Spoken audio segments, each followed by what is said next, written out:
So someone has opinions? Do people on the internet have opinions about Do gay this? people have opinions? I don't know if that's accurate. Do geeks have opinions? No, that's not what I've Do heard. gay geeks have opinions? No, that doesn't sound right. Would they have? Right at all. Does that kind of cross section happen, and they have like exponentially more opinions because they're gay and geeks? Heaven forbid, gay geeks have opinions. I mean, here we are. We're talking about ours. Yeah. Yeah. Thank you for coming to the show.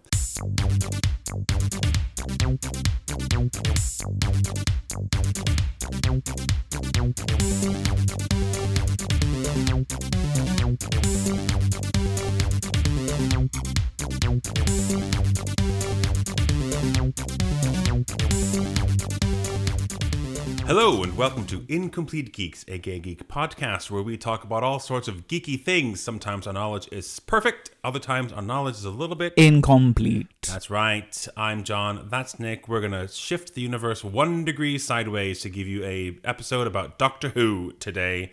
That's not gay at all. What? It wasn't supposed to be gay. I didn't say it was going to be gay. Oh, it should always be gay. Let me think about it again. Let me start over. Do you have a gay way of saying that? No, it's just a reference to something. 69 degrees over. No, it's fine. I'm teasing. It's fine. Hello and welcome to Incomplete You got me in my Geeks. head now. I want to think about it. No, it's great. Let's get on with it. Fine. Doctor Who? We need to talk. This is kind of. Is this an emergency episode in a way? Sure. Yes, because the finale happened, didn't it? Last week we record generally on a Saturday, so this is a week ago now as we're recording it. God knows when we're going to actually get this out. So. Oh, well, I'll get it out in the next couple of days. Get it out. Get it out. There we go. That's gay for you. Gay. Get it out. Oh, we got there. Thank God. You feel more comfortable now? Yes, I do. I'm much better now. Okay, so Doctor Who has finished its second season of Ncuti Gatwa being the titular character. Tits. There we go. That's also gay. Tits. Yeah. I mean, kind of. Yeah. Also a bit, whatever. Yeah. Hello, he's gone now. He's done. He's out of the show. He's done. He's finished. He's finished his tenure as the Doctor, and we've got a regeneration, which is part of the show, and we are going to talk about it. Do they normally just do like 2 seasons? Is that how long a Doctor lasts? There's no format necessarily, but most of them last like the average is about 3, I'd say. I want this episode that we're going to do to be both for fans of the show and also for non-fans of the show, because you're both represented between the two of us. We both have representation here. I've seen almost every episode. I will admit that I'm more of a casual viewer in the last couple of years, ever since like Jodie Whittaker and Peter Capaldi, when I started fading away a little bit, but I'm up to speed about what's happening. Great. Nick has not watched anything. Ever. And that's fine, because I'm going to explain to you why this is such a big deal. Okay. And if you're listening and you're like, if you're thinking about skipping this episode because it's Doctor Who and you haven't seen it, don't. I mean, I will spoil it, but I'm not spoiling anything that hasn't already been spoiled for you on the fucking BBC website, probably. Also, if you're not going to watch it, like I'm not going to watch it, it's fun to find out like why the gay geeks care about it. Yeah. And oh boy, they do. Apparently. They do. So someone has opinions? Do people on the internet have opinions about this? Do gay people have opinions? I don't know if that's accurate. Do geeks have opinions? No, that's not what I've heard. Do gay geeks have opinions? No, that doesn't sound right. Would they have? Right at all. Does that kind of cross section happen and they have like exponentially more opinions because they're gay and geeks? Heaven forbid, gay geeks have opinions. I mean, here we are. We're talking about ours. Yeah. Thank you for coming to the show. We're doing great so far. We're doing great so far. I'm going to start off with a bit of background, because I think you need a bit of background on the show, especially if you haven't seen it, just to know why this is so important. Sure, I should do the background. So it's about a space doctor who does sci-fi in a police box with an assistant who is human, and then he dies and then is regenerated, reborn as the next one, and then that's the next person. And it's like sci-fi Rick and Morty English. All right? That was very good. I think it was very, very good. I'll make a couple no corrections. idea. Couple of corrections. Go. So correct, he's an alien. He's a time Oh, he's actually an alien. Time traveling alien. An alien or like a higher being? What's the difference? From a planet far, far away, Yes. or from another level of existence that we don't understand? From a planet. Okay. So they're from a planet. So when the show was created in 1963, so we had the 50th anniversary in 2015. Oh my God, the same year the X-Men came out. Was it really? Yeah. Oh, that's fantastic. Wild. That was a fun little fact. There you go. So 1963, he's an alien. Okay. And he's a time traveling alien. So that obviously, if you know Rick and Morty, they don't do time travel. That's like a big thing, you know. I mean, they have done, and there's other aliens that tell them off of that.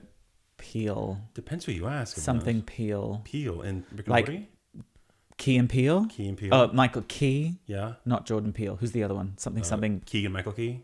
Yeah, that one, whatever. He does the voice of one of these like testicle-looking time-traveling aliens who has to clean up all the stuff. Yeah. That's very funny. Sorry.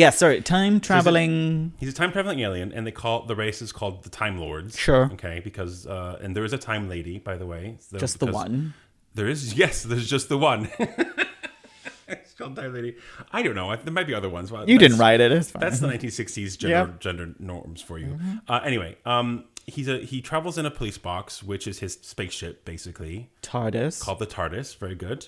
It's an acronym. He almost always has a companion, is what the official word is. A companion who is usually human, correct? Usually female, etc. But there's almost always at least one. Okay. So when the first actor to play the Doctor, he was quite old, William Hartnell. He basically became a bit fragile, and so they created this concept of, they called it renewal at the time, and it was basically their way to sort of say, oh, he's an alien, he'll just have a new face now, just so it feels a bit better, and that started a tradition where when one actor sort of finished their tenure and sort of decided they wanted to leave the show, or the makers of the show didn't want them on anymore, they just bring in a new actor.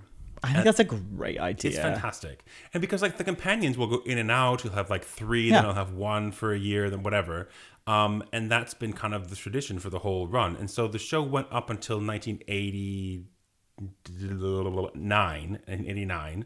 And it's always been a big deal when an actor sort of leaves the show, and people, you know, and obviously this whole sci-fi, so 20 odd years and all the sci-fi at the time, it was just like, it was the biggest show on the BBC. Nowadays it's called the longest running, even though there's a big break in between. So the show ended. There was a TV movie in 1996, which is kind of, you know, you don't have to watch it, but it's considered canon. Is that the David Tennant, or before that? Before that. That kind of round-headed guy. Before that. Even. Oh shit! Okay. Yeah, so in 1996, it was like set in San Francisco. It was it's easy to miss. There's Paul McGann, the one who was in With Nail and I. Do you remember that film? No. Anyway, so then the TV show was in 96. Sorry, the TV movie was in 1996, and it is considered canon.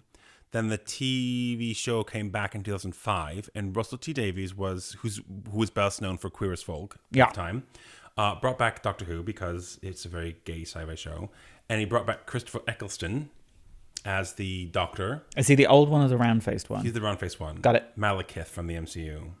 Oh shit! Yeah. So there we go. I'm always tying it back to MCU. Anyway. Keep in mind. And then his companion at the time was Billie Piper. Yes. Playing a character called Rose Tyler. Now, so his incarnation was called the Ninth Doctor because he was just literally, at the time, he was like the 9th incarnation of the Doctor. And at the time, the first series coming back, the story was that there was a big, the reason there was a big gap in the show was because there was a great time war between the Time Lords and their arch nemesis, the Daleks, their greatest rival, which is the salt shaker looking. I was gonna say cheese grater, but yes, cheese grater, yes. Yours is more. Yeah. So it was a big time war. The greatest foe was the Daleks, and it went on for a very, very, very long time. A lot of suffering, a lot of war, obviously, and the Ninth Doctor ended it himself by eliminating all Time Lords and all Daleks at the same time. He just sort of got rid of them, and it's a bit of a sore subject. No, he doesn't want to talk about it. Let's just keep solving mysteries. Genocide. Yeah, I probably wouldn't want to talk about it either. Okay. But he calls himself the last of the Time Lords, and that's kind of his thing. So in season 1 of what we're calling New Who versus Classic Who, okay? New Who. Yes. Sorry. So in season 1, the theme of that series was basically he and Rose go on adventures in space and time. Sure. They discover a Dalek that kind of escaped. It's a bit crazy. It's kind of a rogue Dalek. Oops, it survived. They accidentally reactivate it, and then it kind of goes and brings back an army. It goes back before the Great Time War and starts bringing an army forward. And so, in the finale, Rose basically absorbs the TARDIS's power to become this supreme being, this goddess-like character, and just snaps all the Daleks away. Unfortunately, it's going to kill her. So Christopher Eccleston's Ninth Doctor absorbed the power from her to put it back in the TARDIS, knowing that it would irreparably damage him. So that's how he sort of goes into regeneration and becomes David Tennant. Okay. Got it? Yeah, sure. Okay. So there was a brief moment where she absorbs the power. The point is, there's a brief moment where she absorbs the power of the TARDIS to eliminate this. And she does a couple of other things while she's doing this as well, which is kind of like, it's a weird moment. Fix climate change. Change Captain. Oh. No, she basically makes Captain Jack immortal in a way. Remember Captain Jack, John Barrowman's character? Yep. So it's all tied in with this particular sort of instance where she becomes all powerful. Okay. So that is that series. Rose Tyler sticks around for another series with David Tennant before she kind of essentially gets trapped in another universe. That's her story. Okay. And she has had cameos. She does the actor returns as a representation of in the 50th anniversary special, which is quite interesting. We don't have to get into it, but she has been in the show since then. Yes, I feel like I've seen her pop up. So fast forward to Ncuti Gatwa. He's now the 15th incarnation of the Doctor after David Tennant, Matt Smith, etc., Jodie Whittaker, etc. David Tennant again. Okay, he had a few specials. So he's the 15th incarnation, and he's had these two series. Russell T Davies has come back to be the showrunner because ratings aren't great, and they think that he's going to sort of jumpstart it. So he's been in two series plus one Christmas special, which was last year, and this is the first time that Disney Plus has got their fingers in the making, in the show running. So they're trying to call it season one and trying to market it out to around the world, except for in the UK where BBC retains the control of it, right? So his departure from the show was kind of unexpected. It was rumored for a time because people are always speculating about all that kind of stuff.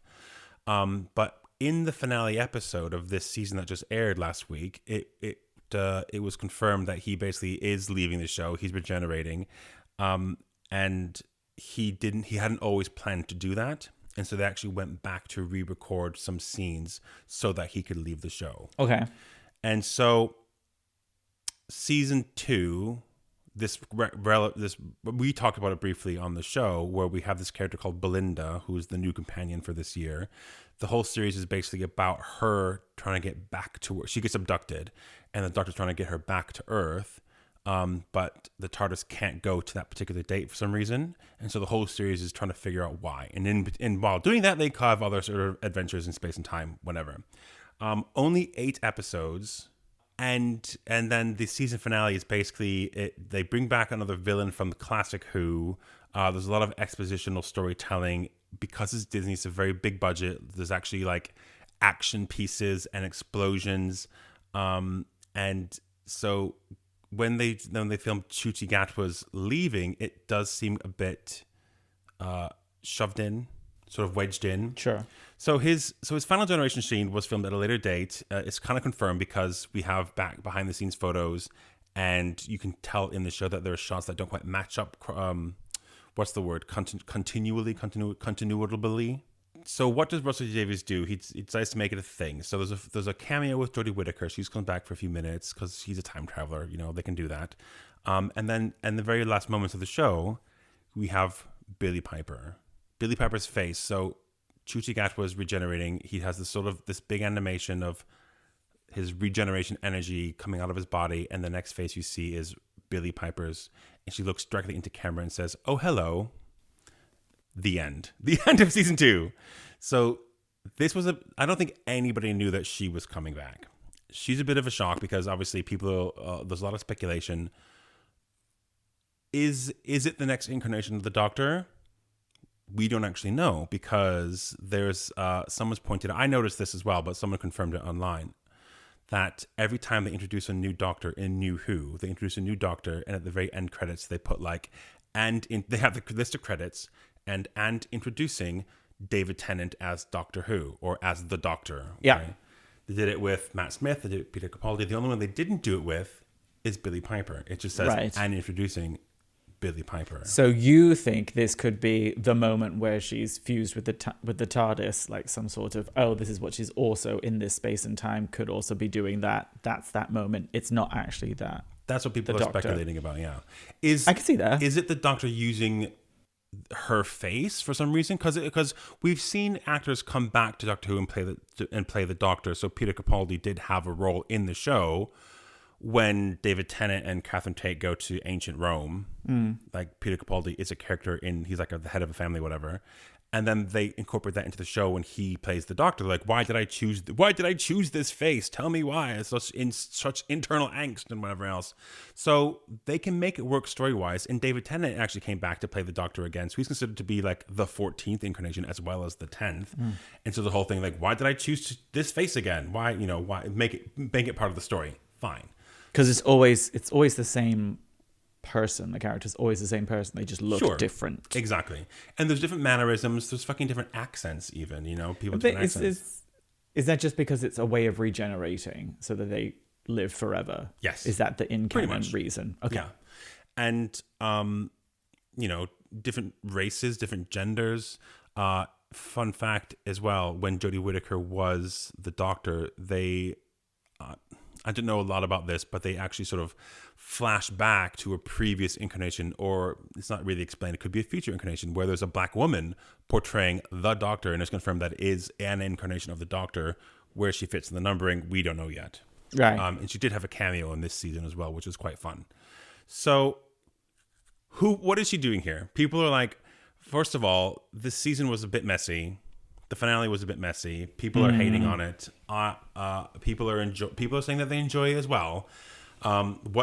People are talking about what's going to happen with the show because the third series has still not been confirmed by Disney. People are talking about what is Disney doing with the show. Why isn't there a Christmas special this year? What's happening with Ncuti? Why is he gone suddenly? What's happening with Billie Piper? Is she actually playing the Doctor? Is she something else? It's funny that you said the word moment because the character that she portrays in the 50th anniversary is called The Moment. Cool. Yeah. And it's the reason that fans are up in arms is because they don't know what's happening with their beloved show. And I get it. Yeah. I want the show to succeed. I want there to be good storytelling with believable characters that have emotional journeys, etc. I still enjoyed it. I mean, it's a sci-fi show when you have with CGI dinosaurs and, aliens kidnapping Einstein. What do you expect from, this sort of, it's going to be a fun show. I think for me, especially with the finale, it kind of falls into that category for me where I watch something and I just sort of am blown away. There's a lot of stuff happening and I just enjoy it because it was a fun romp kind of thing. If I were to watch it again, I might then start picking apart, hang on, that character, that's not really like what we believe that character to be. Hang on, why did that person do that? Because didn't they just do that other thing before that contradicts this kind of thing? And people who are smarter than me will pick apart this on the first watch where I don't. And they're like, actually, this isn't really good storytelling, etc. Is there a chance that it won't get renewed? That it will get cancelled? Is Disney a little bit more cutthroat? Because I don't think the BBC would ever let it disappear. But is there a chance that in this streaming wars where streaming is dying, Disney's going to be like, this is stupid and we get no money apart from English people. We're not paying for it anymore. I think it's possible that Disney ends the contract with them, but I agree with you. I don't think it's ever possible that the BBC... Because the BBC still owns the intellectual rights to it, so they would just produce it and it would just be cheap as shit again. But sure, I believe that they... I mean, write in if you think I'm wrong, but if... Let us know, I have no idea. If... the rights to the character will always belong to the BBC, but I think it's just the international distributing rights. Yes, because the BBC Disney. America is another thing, isn't it? They've got a thing, yeah, but mostly it's like Masterpiece Theatre and documentaries and whatever else. BBC America. And news for some reason, but... Killing Eve was BBC America. Was it? Yeah, I think so. I don't really watch... I mean, Killing Eve was good, but season 3 was terrible. Anyway, my question. Yeah, you have questions, Nicholas. I have a couple, but I don't know if they're the ones that you want to talk about.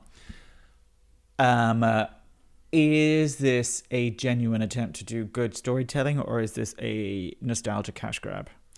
I am leaning more towards it being a nostalgia cash grab. Yeah. particularly these 2 seasons.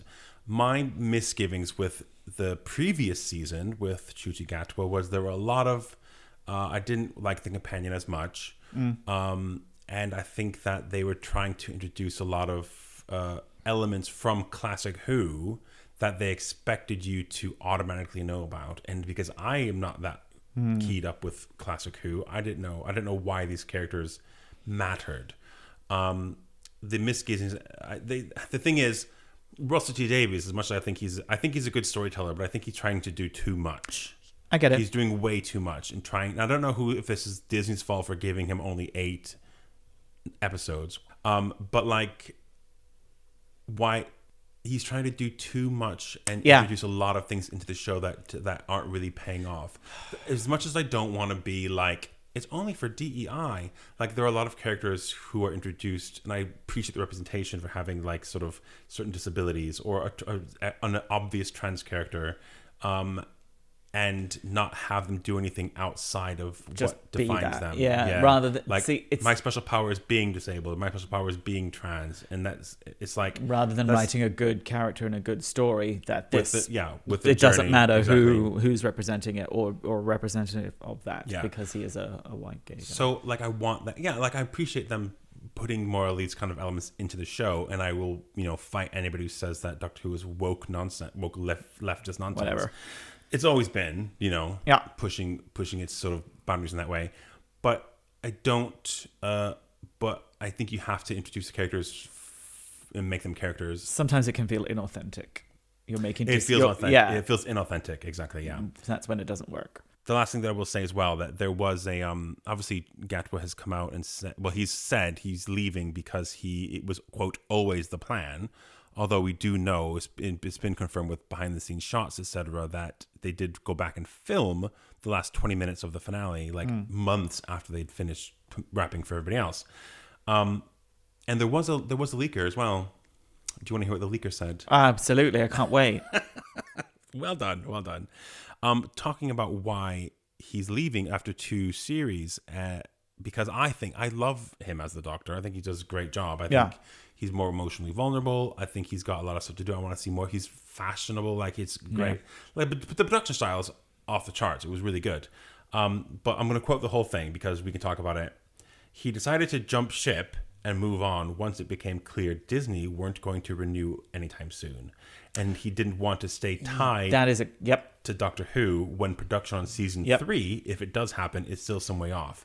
Hence why they filmed his regeneration. If Ncuti's first season had been here's the second thing. If Ncuti's first season had been such a rating success, Disney would have wanted to snap him for season 3 much sooner when Russell T Davies was expecting him to, so he wouldn't leave.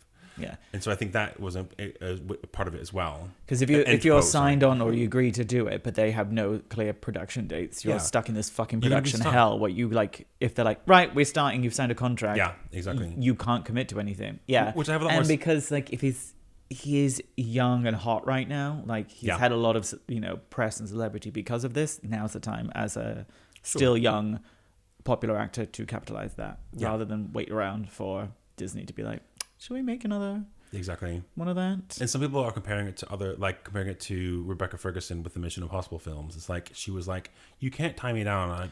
I need to do something. And then she went and did fucking 2 films of Dune. Yes, because she was a lead. I never saw the Mission Impossible ones. I don't know how significant she was in those. So I think she was like the significant female in one of them. I don't remember exactly. I don't remember details. But like, as opposed to like somebody who just drops because they think they're hot shit and they don't want to stick around. It's like, that's different. Like Tasha Yar from Next Generation, like, she left because she didn't want to, or Cass, I don't know, like, to bring it back to Star Trek in some way. But like, this is where like, it's business. Corporations you have to, are tying down. Like, you still have to, the actors will have to like pay their bills. Yeah, that's especially really expensive house bills. Disney would have like a really intricate contract, wouldn't they? To be like, you can't do this, you have to do this, and okay. What do you, if this is true, or is this like the most surprising reveal that Doctor Who has ever done?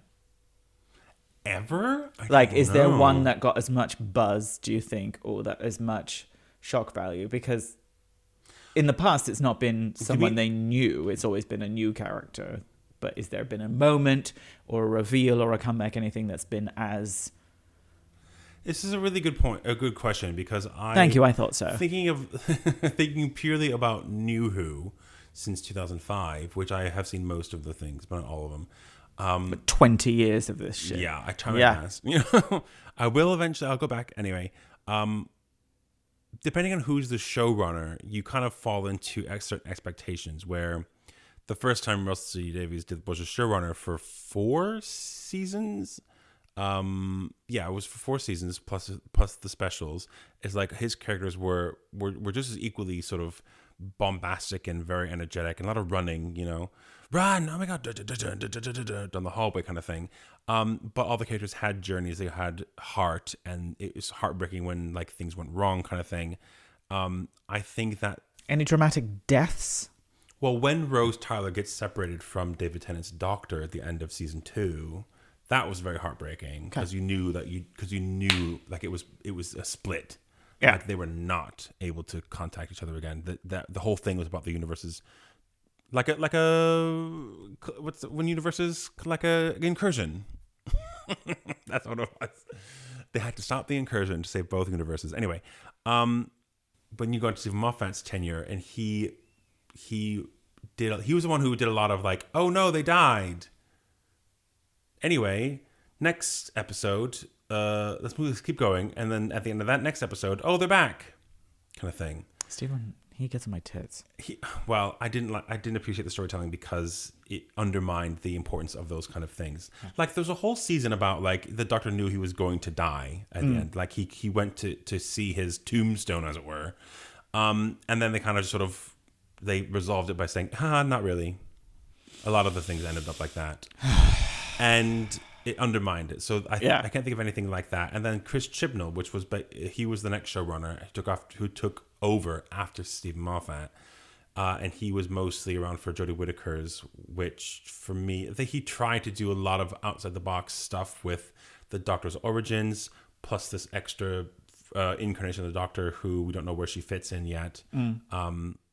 And I don't think anything was just...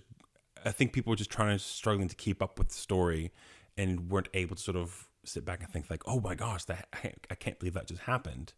So in terms of emotionalness, I'm not sure where this Billie Piper back in Doctor Who kind of fits. It is definitely shocking, but I think people are sort of struggling to believe it because of the emotional emptiness that is coming with the last couple episodes or last season as a whole, if that makes sense. What's the fan reaction been? Good question. Is it... Thank you. That was not prompted. That's exactly where I was going to go next. Are people enthusiastic about it, or does it seem like a cash grab and people are a bit pissy about it? Well, in spite of it being like obviously nostalgia, I mean, everything is nostalgia lately. We're the nostalgia generation. That's exactly what we do. You will always have people on both. I mean, it's very clear both sides of the spectrum are kind of both saying, it's not how Doctor Who used to be. It's not as good as it used to be, kind of thing. On one side of the spectrum is like people saying that Doctor Who is just a bit too woke for them. I'll never watch it because they have trans people and whatever else. Or okay, bye. Bye. And then on the other end of the spectrum, there's also people who are saying like Russell T Davies needs to go. It's shite. It's too messy. It's incoherent. It's bad TV kind of thing. But then you have what I think. This is my hot take. I quite liked it. It was far from perfect. Like there were moments where I was like, huh? What? And then of course the big huh? What? At the end with Billie Piper. I quite liked it. I thought it was far from perfect. I think there were some gaps and some things that didn't make sense, but like I said before, the first time seeing it, I was like, oh cool, yeah, good. I didn't care for the explosions and the action sequences, whatever, because I know that's, I felt like that was sort of Disney saying, we've got money, let's make some CGI, kind of thing. But most people are in the middle where they're still excited about the show. Like they still love the show. I've been on social media, and I know this is a bit of, with the caveat that it might be a bit of an echo bubble for me. But like people are saying, we watched the finale in theaters, and people were whooping. They were shouting. They show it in theaters? Somewhere, Yeah. That's cute. I like that. Yeah. I think they, ever since the 50th anniversary, they had special things coming. The 50th anniversary, which had Matt Smith, David Tennant, and a previous incarnation of the Doctor played by John Hurt. That was the first one that was like internationally broadcast in cinemas around the world. And then they did that for a special occasion since then. So I do believe that if with this one, people are like, Jodie Whittaker comes on as a cameo, which didn't really amount to anything story-wise, but it was fun to see her. She had a really good heartfelt moment where she reflects on never saying I love you to the whole time that she was a doctor, which is really interesting. I've seen people on social media saying like people are cheering when they saw Billie Piper at the end. Like people still love the show. And to use the words of my birthday buddy Taylor Swift, you hyper fans of the show, you need to calm down. Yeah. Like the show will not go away. Yeah. And I get that, and I totally am on board with people saying some of the things are messy, it doesn't make sense. I wouldn't go so far as to give it hatred because it's still a good show, and nobody sets out to make a bad TV show. Was it as good as, I don't know, X season? Probably not. I don't know if it's the worst ever, but like, what was the best season? What was your favorite time period? Like ever? Of course. Well, of the new Who, I would say that obviously Catherine Tate's season. Okay. The one with Catherine Tate. It was like season 4 with David Tennant and Catherine Tate. And I think I do love Catherine Tate. I don't know how she was in that. Was she funny? She was hilarious. Okay. And she was like, she appeared in a Christmas special like a year before that. And then she comes back as the same character. Right. Because it was still David Tennant. She was like, her attitude as the character was like, we gotta sort this shit out. And there was none of the sort of companion BS where it was like, ooh, does he like me? I'm a helpless person, and I'm like, no. She was just like, you're not mating with me, and went out to sort the shit out. And also her story arc, and again, this is Russell T Davies doing what he does best, where he tells the story, give the character an emotional journey, an emotional arc, which is so also her departure was really devastating as well. Did she die? She doesn't die, but the Doctor has to basically wipe her memory so that she doesn't die. Got it. Which again, I do like those. That's quite a trope in like sci-fi that like you this never happened, and you'll never. It's No Way Home. It's Buffy and Angel where the time resets, all that kind of stuff. And I love that. I'm here for that. One of my friends, Joe, who's been on the show before, Hey Joe. Hi Joe. He won't listen. You better be listening to this episode. He said a really good thing. It was like there's a point in the finale where a character slowly is erased from everybody's memory, except for one character who remembers her. Doesn't know why, but she has to go and convince the Doctor and other character that this person existed, and it reminded him of the one episode of Next Generation where Beverly Crusher. It is my favorite really? Next Gen episode where everyone disappears and she's stuck in the universe. That is the only one I remember like actively watching live, apart from the Borg ones. Yeah. It is my favorite, and that's why Crusher was my favorite for ages. But that was such, because for so long through the episode you're like, oh my god, everyone's stealing all these people, and oh my god, if he was a fake, and then it's like fucking mind-blowing. Yeah. And she figures it out, and it's great. She figures it out. My favorite, is it called Remember Me or something like that? It's so my favorite episode. I have no fucking clue what it's called. Remember Me or something like that. I'll look it up. Let's not get too far on to Star Trek, because that's a whole different type of listener. And my favorite part of the episode was she's like, if there's nothing wrong with me, there must be something wrong with the universe. It's memed so often. My brother keeps sending it to me. It's like, gaze at the slightest inconvenience. Yeah, like, there's nothing wrong with me. Something's wrong with the universe. Yes, I do believe that's also true. So anyway, what Joe was saying was that it's like that episode because in that episode, people like Picard and other characters were like, we don't remember this. Yeah. But we love you and we trust you, so we believe you and we'll figure this out with you. Whereas in the finale, there's one character who's like, hang on, we're missing somebody. And the Doctor's like, shut up. Oh. It's like, I think something messed with your head. Don't worry about it. And like goes on and does his stuff. And that's an instance of the character being so different. And, it's like somebody didn't think that through for the story or for the character. Like, why was he allowed to say that? It was just a bit it was so off-putting for some viewers that are like, this is not the show that I grew up to love, Where was I? What was my point about? Why did I bring that up? Because I was like, what's the best? Oh, Catherine Tate. Yeah. Because she has to have memory wipes. Yeah. Yeah. And it's like, she's brilliant. I just like, and the thing is, like, that's the conclusion for that character. Yeah. You know, that was it. I think a lot of characters in the finale of this season didn't get a really good conclusion. They just existed because it was fun. Because we need to see more disabled people in the show. We need to see more trans people. We need to see more. I don't know. There's also like a bunch of cameos. There's an organization called UNIT within Doctor Who, which has been around since Classic Who, and it seems to be the collecting all the previous companions so everyone can have a cameo. And it's like, what are you doing? What do you do in this organization? So we'll see. My general, like, I enjoyed it.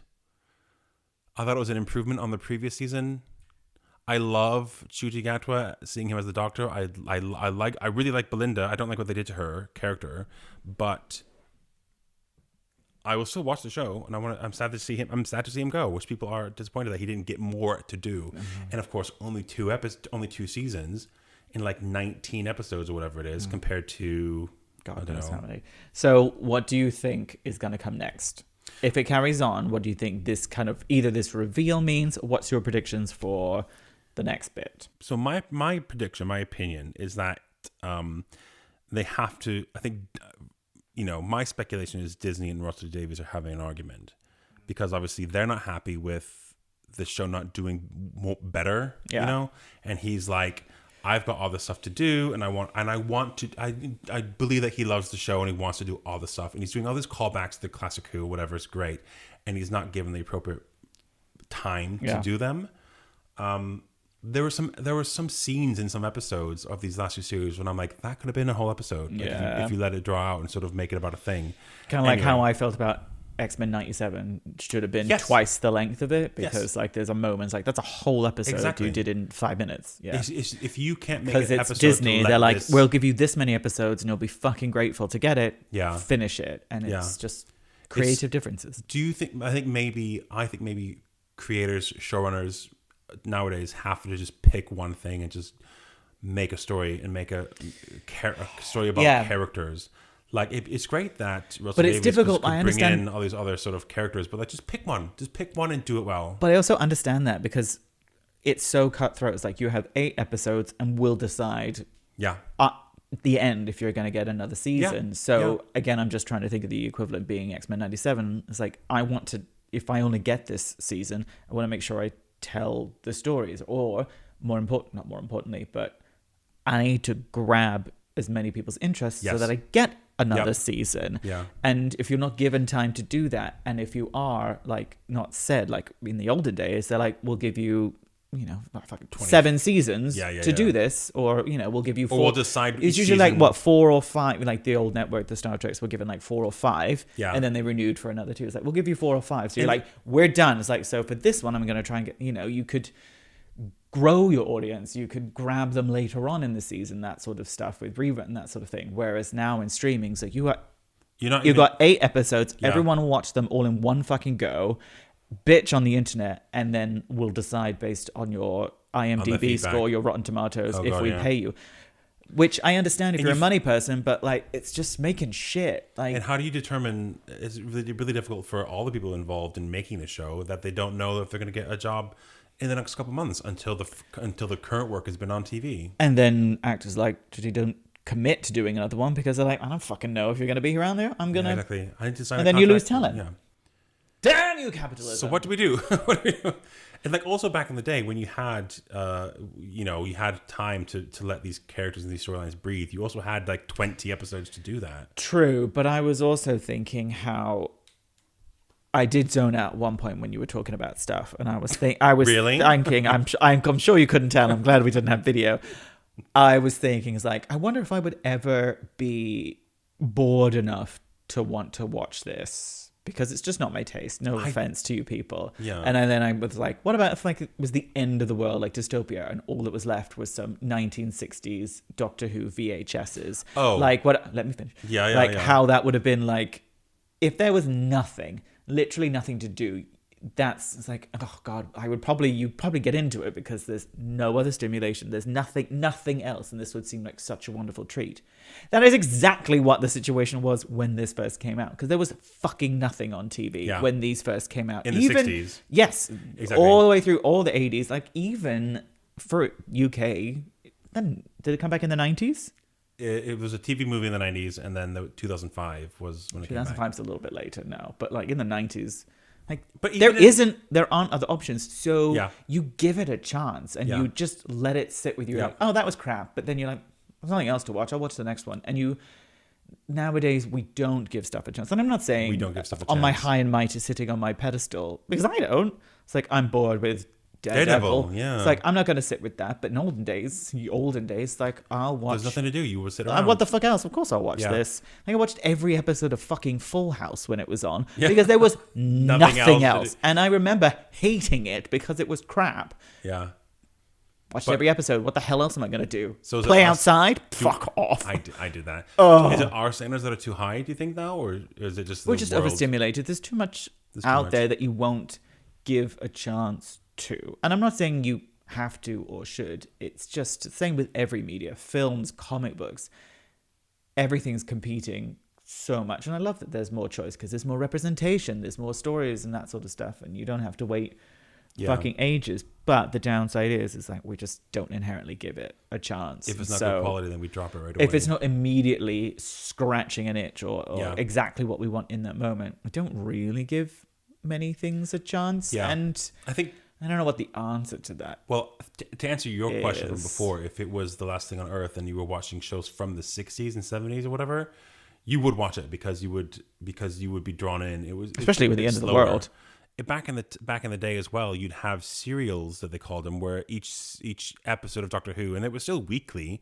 Each episode was maybe half an hour, and then a storyline would take place over the course of anywhere between 3 and 6 episodes. That was one story. So you had the key to time was 6 episodes because it was a story in 6 parts where you unfold slowly, or any kind of the trial of a Time Lord took a whole fucking season with different sections as well. That was, I think, 6th Dr. Colin Baker, but someone tell me if I'm wrong. Who cares? But if it was New Who, I don't think you can be bored to watch it. I think you have to be an active participant. Right. I think especially because if you started watching 2005 in the episode called Rose, which was the first episode, to bring it back with Christopher Eccleston and Rose Tyler, you could easily get hooked, and then the storyline would be you'd be in there okay, you go to the far future, now you meet Captain Jack Sparrow in World War II era England or whatever, and it's you follow along with these. Is he actually called Jack Sparrow? Sorry, did I say Jack Sparrow? Yeah, he's called Jack Harkness. He's a captain. He's called Captain Jack. Captain Jack. I apologize for saying that's Sparrow. Fine. I was like, that's. But as soon as you get hooked, then there will be episodes that are better, and it's still serialized where you can have an episode about a certain thing, and that's it. You're not gonna have the same serialization where it takes 4 to 6 episodes, half-an-hour episodes to tell a story, because like you said, people are gonna get bored and they'll switch off. Oh, what happened to this? It's like a soap opera. What happened in this episode? Oh, well, so and so finally made it to the town. The end. We've waited another week before the next one. Anyway, it's interesting. So the next thing, Doctor Who, it's my opinion is that Disney and Russell T Davies are having a fight. They're going to hash it out. There's rumors that J. Michael Straczynski has been brought over to London to help out with a, quote, sci-fi show. J. Michael Straczynski, who is famous for Babylon 5 and other sci-fi shows. Hang on. I'm not going to be able to spell that name. J. Michael Straw. There we go. Yeah, there you go. Seems super Polish. Am I getting it wrong? Is it Babylon 5? Anyway, he's being brought over to help out with a show, and we don't know what it is. But I think nothing's going to be decided until the miniseries comes out this year. What? I knew it. I was like, I recognize that fucking name, and I've heard it referenced. He was a fucking writer on She-Ra, Princess of Power in the 80s. J. Michael Straczynski. Okay, yeah, I'm sure he's done a lot, and I never watched 80s cartoons. Is it Babylon 5? Yes. Okay. Underworld, Watchmen. Oh yeah, he was Underworld as well. Thor? No. Sense8? And he did Sense8 as well. This guy. What did he do in Sense8? Is he a fag? I don't know. Oh. Maybe. I don't know. Write in if you're listening. Is Let us know. J. Michael Straczynski a homosexual? So he doesn't look it. Oh no, I didn't look. I didn't expect to talk about him, so I didn't look into his detail. Anyway, he's being brought over. Nothing. We'll see what happens, and the news. You'll hear it on this podcast first. Probably not, but thank you for listening. Doubt it. The next thing that's happening in the Whoniverse, as Disney is trying to call it, is a miniseries with Russell Tovey. Why are you giving that look? Why? So in the world of Doctor Who, there's a race of lizard-like people called the Silurians. Yes, of course, the Silurians. I'm very familiar. Shut up! I'm telling you this right now.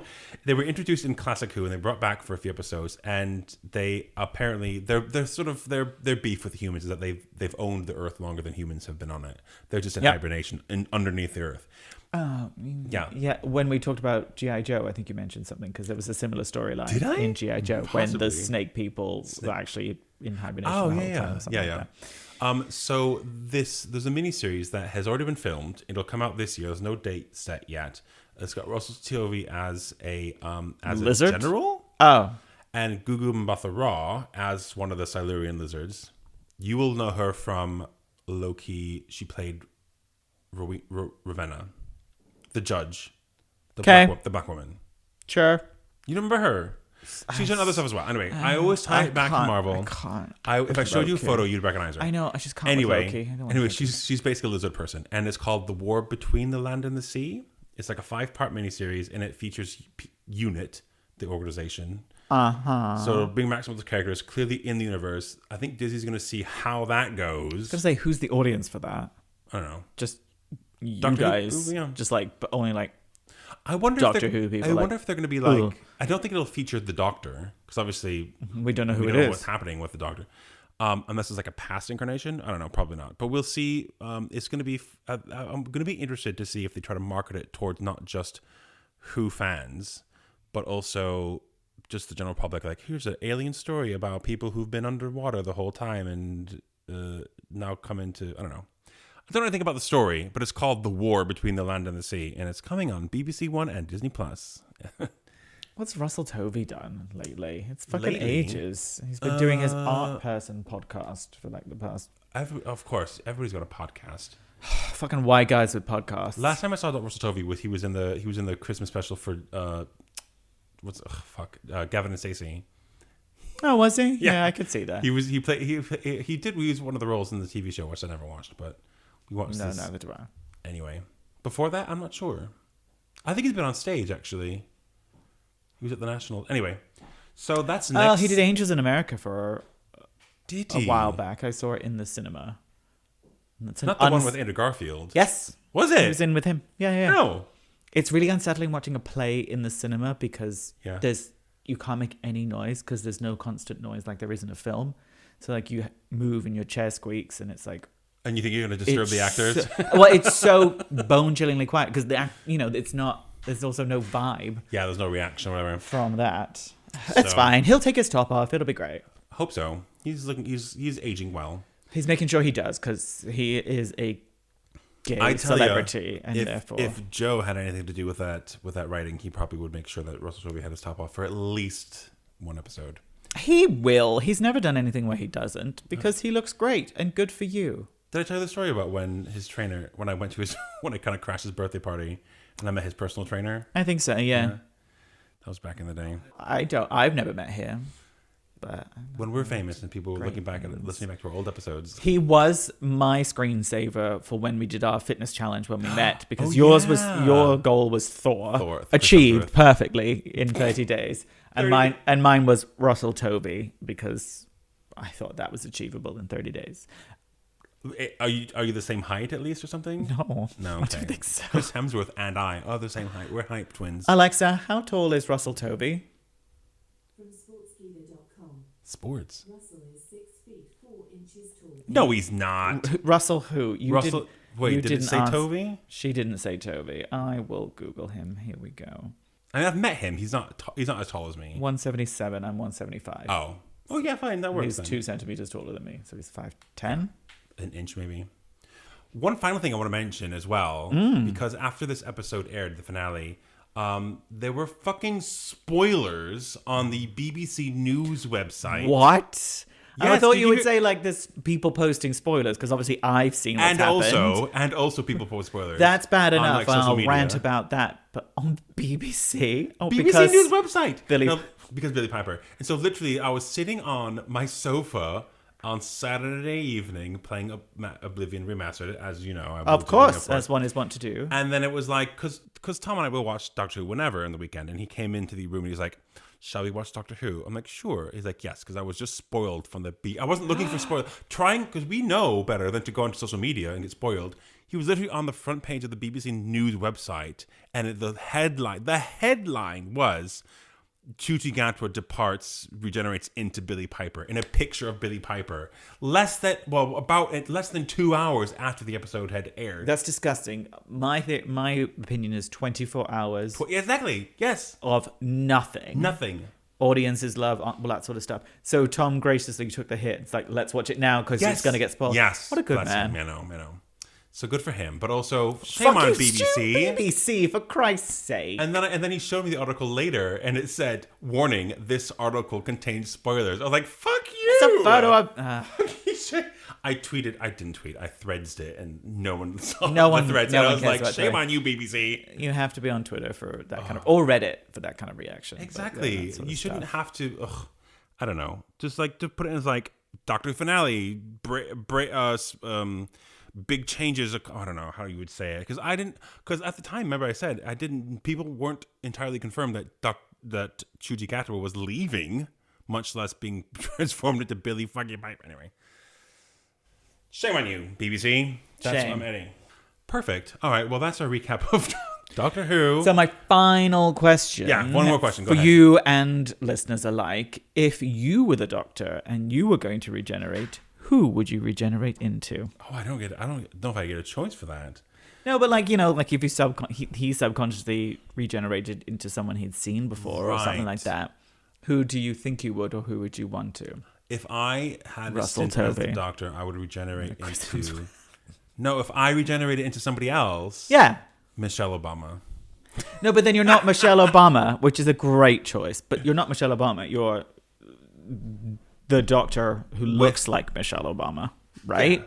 Yeah. So you would still choose Michelle Obama. I would be a great choice. strong black woman. That's fucking fantastic, because I think mine was going to be Ryan Philippe, because he's always been always been physical perfection to me. But I see. Yeah, sometimes you don't get to. Well, you don't. I'm sure I wouldn't get the choice. I don't think that's fair if you do. You kind of have. It's implied that. What's it informed by? It must be like a subconscious decision. Need to be. I'd love to sort of like how. I'd love to be a strong, independent black woman. Sort of like how the TARDIS takes you where you need to go to solve some crime or whatever. If you, dear listener, would regenerate as a strong, independent black woman like Michelle Obama, you can write in and tell us about it. The email address is incompletegeekspodcast@gmail.com. You can also reach out to us on social media, on TikTok and Instagram. Our handles there are @incompletegeeks. And while you're here, give this episode a 5-star review. It does help out the podcast. Just to get the word out. And if you are interested, we also have a Patreon. It's patreon.com/gaygeeks. There are polls up there. There's a current poll that's going to be up there until the end of July. We want your opinion about our 100th episode, which is coming up soon. Looming. It's free. Yes. Join for free or join and give us money. We'll take it. And then tell us what you want us to talk about and do. And we will do our best. Can't guarantee we will know everything. Mm-hmm. But you know what? We're not complete geeks. But we are working on it. Thanks for listening. Bye-bye.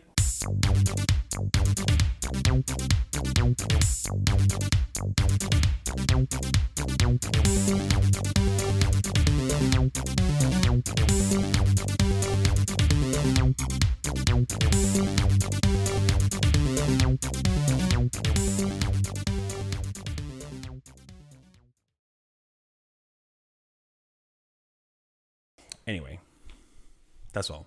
I can cut that in. I needed to get that out.